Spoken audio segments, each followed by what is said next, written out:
এই যে তোমরা যারা আমাকে বলো যে আপু আপনি শুধু বউদের কষ্ট নিয়ে কথা বলেন, আপনি তো কখনো শাশুড়িদের কষ্ট নিয়ে কথা বলেন না। শাশুড়িদেরও তো অনেক কষ্ট আছে, তাই না? শুধু যে বউরা অন্যায় করে তা তো না।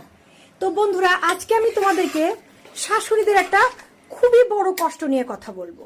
ঠিক আছে? শাশুড়িদের যে মনে কি কষ্ট, বিশাল বড় কষ্ট, সবচেয়ে বড় কষ্ট নিয়ে কথা বলবো। আর সেটা হচ্ছে, শাশুড়িরা সব সময় মনে এই কষ্টে ভোগে যে শাশুড়ি যখন বউ ছিল, আমাদের শাশুড়িরা যখন বউ ছিল, তখন আমাদের শাশুড়িরা মানে যে পরিমাণের কষ্ট আমাদের শাশুড়িকে দিয়েছে, ঠিক আছে, সেই পরিমাণের কষ্ট বা সেই পরিমাণের দুঃখগুলো আমরা কেন পাইলাম না? মানে আমরা কেন এত আরামে আছি আর কি? এত আরাম আল্লাহ আমাদেরকে দিছে। তখনকার শাশুড়িদের হাতে মোবাইল ছিল না, তারপরে হচ্ছে ফেসবুক ছিল না, তারপরে ইনস্টাগ্রাম ছিল না, টিকটক ছিল না, কিচ্ছু ছিল